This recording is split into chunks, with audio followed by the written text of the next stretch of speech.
Welcome back. Any questions on anything we covered so far? All right. I did mention earlier that there's one thing in particular that you can cut from the diet. Y'all remember what that was? Sugar. Sugar. So forgive me for bringing those donuts, all right? Yeah. Say again? Don't bring any more. You're right. And I said, I thought I did it one year. 37 grams of protein in Chick-fil-A chicken biscuit. Just go pass that on. Say it again? 37 grams of protein in a Chick-fil-A chicken biscuit. Not bad. You remember that next time. Not bad. For Thursday, right? So, okay, I'll bring some Chick-fil-A biscuits Thursday. You here on Thursday? I don't know what's Thursday. Same class. Yeah, I'll be here. Got you. All right. So, yeah, do remember, though, as far as your diet, it's personal. It's you do what you're doing and whatnot. But if I can give you some of these little tips, that you can do on your own without even telling anyone what you're doing as far as how you're adjusting it, fine. Work on cutting out that sugar. And I know that personally. Because I have my physical coming up in about a month or so. And I know what to do to get to the weight that my doctor say I need to be or whatnot. It's easy, for me. Because I fool around with weight like that. I can put it on, I can take it off. It's the sugar. And when I make my tea, I'll put a little bit of tea in my sugar is what I do when I make it. It's real sweet. So I know what my problem is. And if y'all fool around with sweet tea too, sweet tea, it's the same thing. It's loaded. It's sweet tea when it's real sweet. So work on cutting that out. But then you try to cut it out and you go with the fake sweetener like the Splenda or whatnot. It's not good for everybody.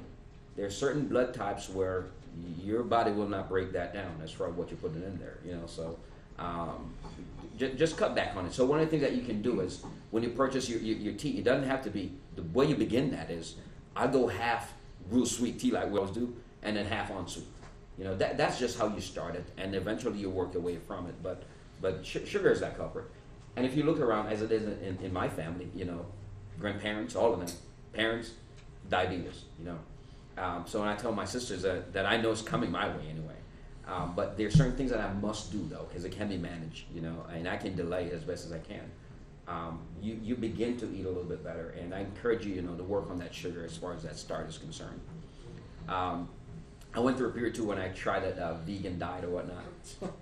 Yeah, I know, right? It worked, but no, you missed the meat, and I couldn't wait to start over again. So I quit doing that. It worked a little, but it didn't give me what I was looking for. But it's okay that you try things from time to time as far as what works best for you, because you guys are getting older, you realize as far as your body, it's not as forgiving as it used to once be, so just make sure that you guys are protecting yourselves and begin with simple changes, You can still go to Chick-fil-A, and get what you get there. I mean, does it have to be fried? If it's fried, it's good, right? It doesn't have to be fried though, Grilled chicken sandwich sucks. It sucks because it doesn't taste fried, right? That's why it sucks. I got you, right? But we begin to make those small changes because you talk about the cholesterol and all that stuff. I mean, eventually, not now, because right now it tastes real good, And in order for you to lose 1 pound of weight, you'd have to burn 3,500 calories, is what that is. But it's so easy to absorb 3,500 calories, in one shot. And it takes so much effort to burn that 1 pound. So just take a measured approach to every single thing that you do, and just think long term, because you got the kids and grandkids and all that coming up. You want to be around, and be healthy. So just start making those simple changes as far as how you guys eat. All right. And the most important meal, I didn't even talk about that today. What's the most important meal? Breakfast. It's breakfast, right? And y'all do that breakfast every single day, or you skip it? Yeah, I used to be like that too. But as far as manage the weight, that's one way to make sure that you do it the right way. If you load up in the beginning, it's like an upside down triangle. The point is at the bottom, basically. The heavier meal's at the top, and you dwindle down as you get towards the end of the day. And that's how it works. Give it as much energy as possible in your system when you're more likely to burn it off. Don't eat that heavy dinner. We're going to lay down, and your energy, everything just slows down at night, So that will convert into fat real quickly is the way it works. But when you're up and about, that's when you want to go with your heavy meal as far as your heaviest meal of the day. The most calories should be consumed during the mornings, and then you work your way down towards the end of the night. And cutting off, because you start early, right? 7 o'clock start time, 6:30, right? One of the recommendations they have is that you cut your last meal off, at 7 p.m. Give it a shot too. Those are just simple things that you can do. You cut it off at 7 o'clock. So between 7 and 5 a.m. when you get up, that's 10 hours where you didn't consume anything. But though we're burning a little bit slower, I was burning calories. And then I start all over again at 6:30, 7 o'clock, I start eating again. And then, I burn it off throughout the course of the day, and I shut down at 7 o'clock. That means there's no more carbs coming in that might cause me to put on weight, right? So those are some simple things that you guys can do to get in shape and stay in shape and be healthy long term. All right, so those are the stretches that we mentioned earlier. Your standing back bend, your arm and shoulder stretch, the thigh stretch, the hamstring stretch, and the hip stretch, right? I strongly recommend that you do these. Doesn't have to be in that order or whatnot, but a couple times a day, and just think, like I mentioned earlier, as far as your professional ball players, they do it all day. And granted, their interest that they're protecting, they get paid. I get it. So if they're hurt, they probably still get paid. I don't know what the contract's like or whatnot, but they have an interest to protect. You have an interest to protect just the same way. I know what you guys know about workers' comp, because when you're on workers' comp, they cut your check. Right? It's cut big time.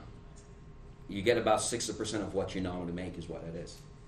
It's not enough to pay the rent and mortgage or whatnot, when that happens. So we try our best to avoid injuries. And a lot of times you might get hurt and you say, well, I'm going to push through it because I can't take this pay cut, and then you keep working still. And you sometimes just make matters worse, So just make sure that we're working to prevent these injuries to begin with. We ask that you slow down.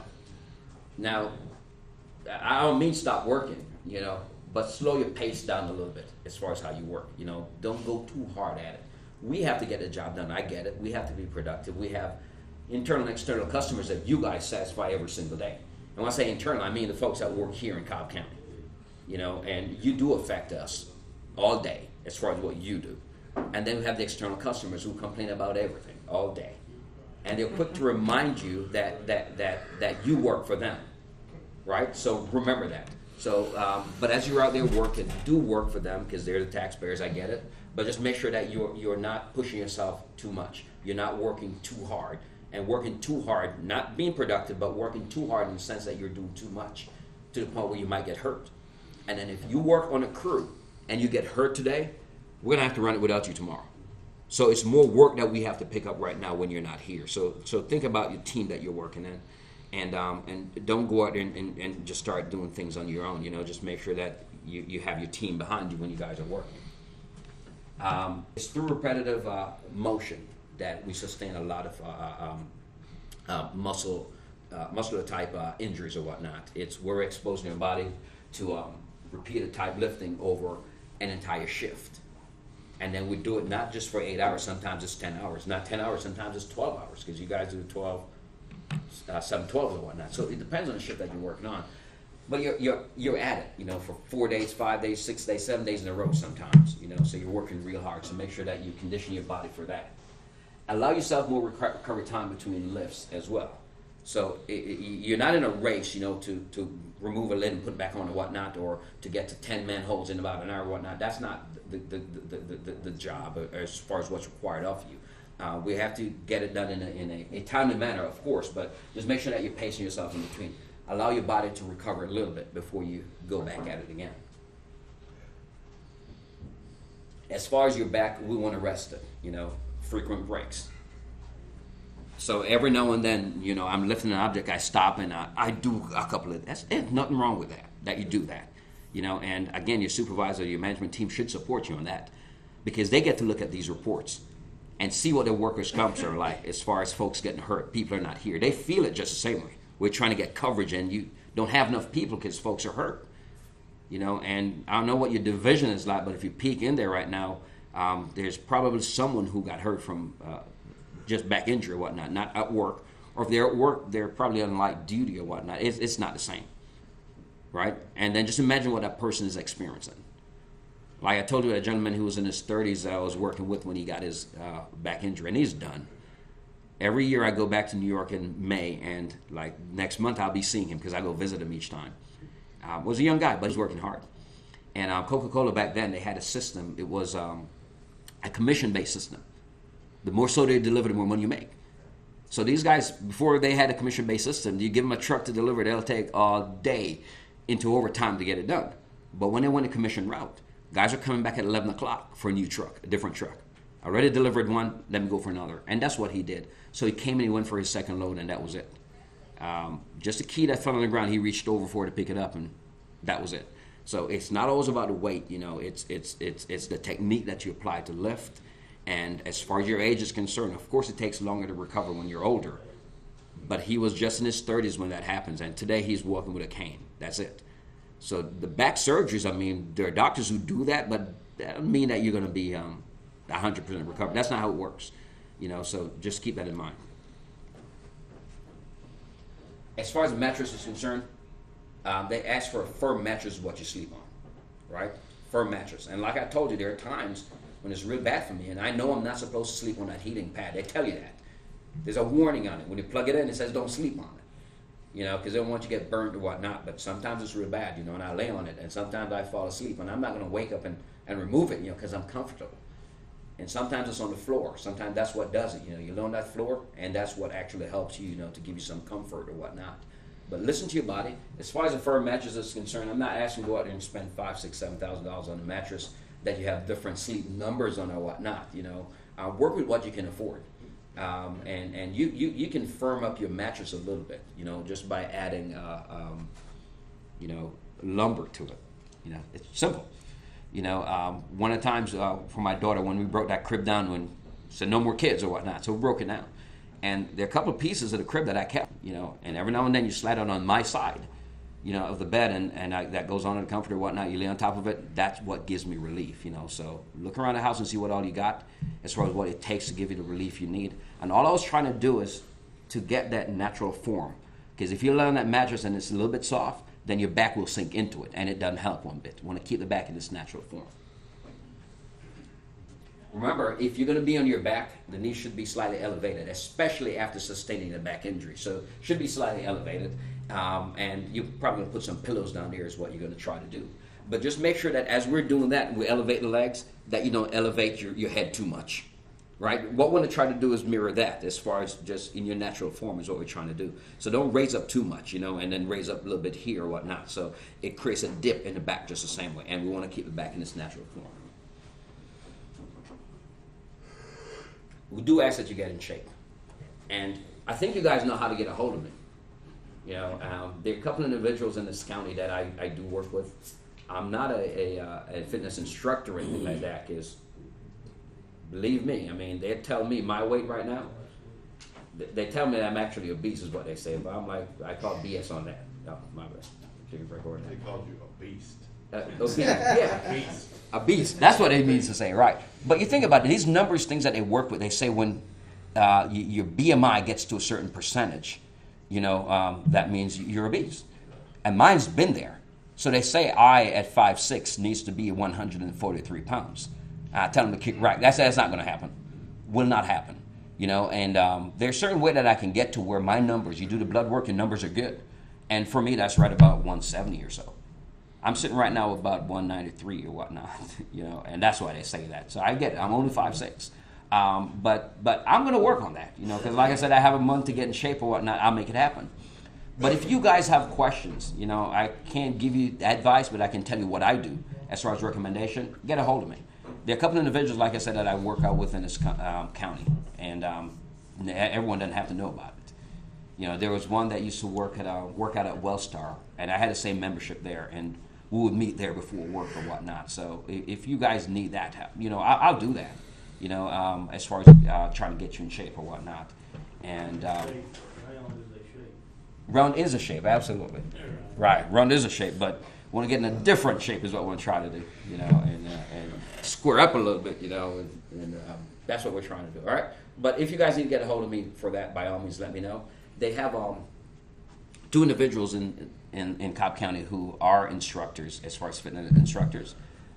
Keith Mazanki, he's over the gyms that we have and health and fitness and all that good stuff. And then there's another, Sasha, Matt Burst is her name. They work together. So you can get with them also. They put on events, but most of the events they have are up there on the square, you know, and then you guys are out in the field or whatnot. But I've brought them to DOT before. You know, I told them, hey, we start at 7 o'clock in the mornings and we do the safety meetings with them. How about you come and just change the pace? You know, you talk to them. So I've brought them over there before. So if it's something that y'all want to do, I mean, we'll wake them up and bring them down here too, you know. they can come and talk to you guys at Central or System or in the plants, wherever you guys are, if that's something that you think you can benefit from, as far as them talking to you, as far as how to prepare meals, And one good thing that he did talk about was you guys bring your meal to work every day, for the most part, And he talks about how to pack lunch, a healthy lunch or whatnot. Know that you don't have a refrigerator that you're going to leave it on, especially those in the field or whatnot. So that's something that was very interesting that he covered, and it went to most of the guys who were in that class that day. They learned something from that. So if you ever have a need for that, just let me know. We'll make it happen. We'll bring them to you guys so that you can start doing things a little bit better. So as far as strengthening the stomach muscles, I told you I don't do crunches or sit-ups. I can't. I don't do it because I can do it, is what it is. It burns. It doesn't just hurt. It burns when I start doing that. So it was Tavares. I don't know. Y'all should know Tavares Golden. So he's the one that told me about it because he played basketball in high school and college and all that crazy stuff. So when we were talking about that, because prior to coming to the county, I just didn't fool with it because it hurt. And then he started talking about just these simple things. You tighten the core as you're doing it, though. And just slightly lean over right there, for the biscuit on this side of gravy. Biscuit and gravy, right? What'd you say, right? So I'm going for that all day, right? Biscuit and gravy, right? And then you tighten up the core still. It has to be tight as you're crunching. And it's the same thing, as far as you working your abs or whatnot. It doesn't mean that you have to be on the floor doing it to hurt yourself even more. So you can stand up and make this happen, right? And again, no one has to see you. But if they see you, so what?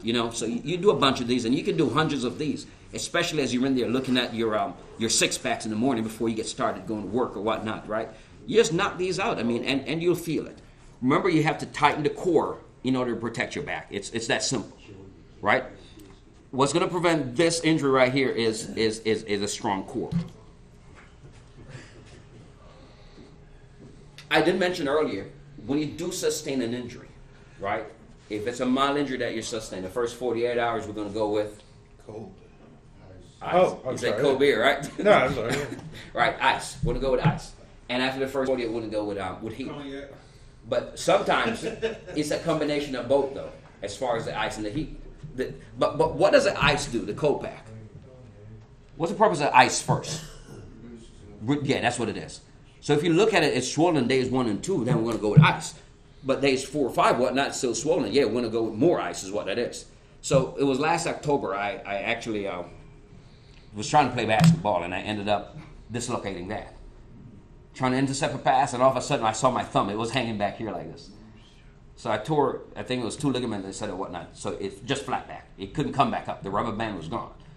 So anyway, I grabbed it and I put it back in place. And I thought I had it reset and everything. And it got real big. I went to urgent care. They looked at it and said, no, we need to reset it. Ever had that had to reset a joint before? Yeah. They didn't put you under or anything like that. That lady looked at me. She said, we're going to reset it. So I thought she was going to give me an appointment to come back and put me under and reset it. But she grabbed it and she put it back in. That was painful. But it was still swollen. And even weeks later, it was still swollen. So the ice is not just the first 48 and that's it. It can be months later. As long as it's swollen, to reduce the swelling, you always apply ice to it. And the heat is for that pain. If you're feeling the pain on day 1, you're going to put some heat on it still anyway. But it's always going to be that combination. There's sometimes, though, where the ice and heat, you want to skip that. You want to do a little bit more. So it says, when should you seek medical attention?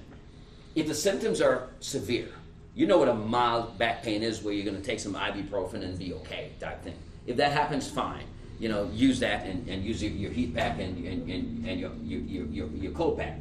But if it's severe, if it's more than something that I've handled before, if it's not bearable, then I'm going to go ahead and go see someone about that. If the pain lasts more than a few days, so if I've tried the ice and the heat and it's still there, then I'm going to go see someone about it. If there's numbness in your groin area, right, you got to go see somebody about it. Don't just sit there and hope that things will get better. Because I can say this in this room now. Because a lot of times what we will do as guys, you'll sit there. You only go to the doctor when you're really hurting real badly. But don't wait for that. Give it a couple of days, and if it doesn't get better, if you notice numbness in your groin area, by all means, you immediately want to go and seek a physician. If there's loss of bladder control, and that's big, I'm not talking about to the point where you're wetting yourself or anything like that, but to the point where it's close, or to the point where you're going to hold up more frequently, even though you're not consuming that much more fluid or whatnot. You want to go ahead and you want to see someone real quickly. If there's leg weakness, right? You're standing and you can barely stand on those legs. I mean, just a little bit weak or whatnot. Then what we ask you to do is go ahead and seek help then. All right. So just a couple of quick reminders. It says we ought to try to avoid lifting and bend. Avoid. But there are times, as I told you what happened in the meeting we had last week with system maintenance, where they say you cannot avoid that. And I was trying to figure out why would they design a manhole like that, a cone top where you can't even stand on top of it and remove a lid or whatnot. But it still baffles me as far as why it's like that. Pardon me? Right, that they would raise it. But I was still saying, give me a working platform. Because how do I get up in a cone top object, where you have this much concrete to stand on, the edge, and remove a lid that weighs 90 pounds without falling? So that's what's missing. So I understand why they raise it, but I think they could have made it a little bit differently, so that folks who are going up there could actually stand somewhere. And because here I am saying, well, you can get the job done safely. And he's like, no, I mean, what about this one? Where you're standing on the edge, you're risking a fall hazard right there, and then you're trying to lift, and you're talking about a back hazard and the whole nine, so it made perfect sense. So we're going to go out there, because I've been researching, trying to see what we can get to actually remove that lid. There are tools that are out there, equipment that you can attach to your truck and actually remove the elevated ones. But a lot of these elevated ones are not right there at the side of the road, where you can get a vehicle in there. So they're always in the woods. Always in the woods somewhere. So we're going to try to figure it out, as far as how we can make it happen. All right. We ask that you know your power zone. Where's your power zone again? Right, between the shoulder and that. But it's where your hands fall freely, right? Every now and then you have to extend above your shoulder, but we try to keep it, within this range. So try to do it at all times. And I can always take this range, to the ground by pivoting, not pivoting, but by crouching, by kneeling down. You bring it down. It's the same thing. So make sure that we're lifting correctly, and no more of this. Right? No more of this as you guys are out there lifting. We ask that you use proper lifting techniques. Starts with your feet being shoulder width apart. Right? And we want to keep it back in its natural form. We're going to bend at our knees so that we can use our leg muscles. And remember, as you're lifting, and you guys are out there working with each other, when you see someone lifting and the back is rounded over like that, call them out. Call them out. Do that. Because what they're doing right now is that it's that lower back. But the lower back won't fold over like this, so the upper back will compensate for that and show you, that I'm putting strain down here, so I'm going to try to bring you back up. That's what it's doing. But keep it in its natural form as you guys are lifting, knees bent in the whole nine, and you'll be okay. If you have straps on the load, want to make sure that we use the straps or handles. But if there are none present, want to grab opposite ends. And if you're team lifting, just make sure that you guys are coordinated as far as what you're doing, as far as the lift. And the same way we pick the object up slowly is the same way that we're going to put it down. Don't drop it. If you're able to reduce the amount of weight, by all means, go ahead and do it. That means you're lifting less at a time. But some of the pumps that you guys lift, do you lift by hand or by hoist, crane, right? You can't pick that up by hand, can you? No, real heavy. Some of them. Real heavy. Well over that 90 pounds, right? So when you guys came on board, and they asked you to go out there and work in system maintenance, for example, not system, central, what was the weight limit that they asked that you should be able to lift on your own? 50 or 70? 100. It's 100? That's a lot. 100 pounds. Okay, got you. Got you. I didn't. I thought it was more like 70. But either way, did they test you guys on that though? Did they test it? Yeah, right. And that's what's missing as far as from our pre-employment physical. When you go out there, we should be able to capture that. Because you're going to give me a job and say, should be able to lift 100. I want the job. Of course I got to lift 100 pounds. But you actually test the spurs and see them lifting or whatnot to see if they can actually lift it. But even though it says 100 pounds, if it's 90 pounds and you feel that you need help, ask for help. Always work with each other. Always look out for each other and lighten the load. That's how you do it. So because they say 100 pounds, it doesn't mean that you have to lift 100 pounds, Get help to do it, and it makes your life a whole lot easier. Did mention using handles and strap whenever available. And at the end of the day, though, Most important thing is that you ask for help if you think you need help. Not just help for the heavy objects, no, but the bulky ones, the ones that you can't grip and grasp on your own, because it's just hard to manage. Ask for help, and if you guys are out there working with someone else, don't wait for them to ask, You jump in and you help them as best as you can so that they can come back to work tomorrow. If they get hurt tomorrow, we're going to have to pick it up. There's no way we're going to go out there and hire someone, today to replace the employee who got hurt. So tomorrow you guys are just going to have to do it, with one one less employee. And again, the injury is not just work related. When it happens at work, it affects everything, as far as your personal life. I didn't talk about everything when I talk about your personal life, but it affects everything when it comes to your personal life as far as that back injury is concerned. All right? So do what you can to protect yourself. Do what you can to make sure that you get back home to your loved ones in one piece. Do what you can to make sure that you avoid a back injury, because when the first back injury occurs, it never goes away. Right? It's forever. You're more likely to experience another back injury after the first one. All right? Quick question. Why are you standing? Yeah. Tell the truth. Tell the truth. It's two reasons. Uh-huh. First reason is I read a study. It was talking about why. You're the next one. Yeah, let him go. I read a study where it was talking about sitting down a lot causes a lot of different things, negative things and negative effects on the body. So that's one. Second reason is when I sit down, I have like this thing where like I just naturally fall asleep. Got you covered. Got you. I like the first one.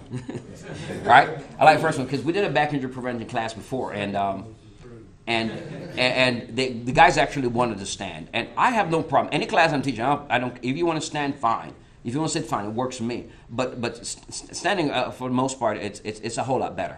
But standing in the proper position. Remember, so make sure that the knees are slightly bent, not locked in, because it doesn't take much. We're not in our natural forms when our knees are locked in like that. We're not. We're being tilted forward a little bit, right? You can try it when you get up. When you lock those knees, your upper body is pushed forward a little bit. So we want to make sure that we slightly bend them when we stand and just offset your feet a little bit, but pretty good as far as the first reason why you were standing. All right? I thank you guys so much for being here today. Do practice those exercises, and if you have questions for me, I want you all to find me and ask me. And if I can be of any assistance to you guys as far as getting in shape, ask me, because I'll be going hard at it until the 24th or whatnot of May, to go in and get my good numbers or whatnot. But I intend to keep it up as I go forward, not, I will. It's not an everyday thing. I will. All right. But I thank you all so much for being here again, all right? Be safe out there.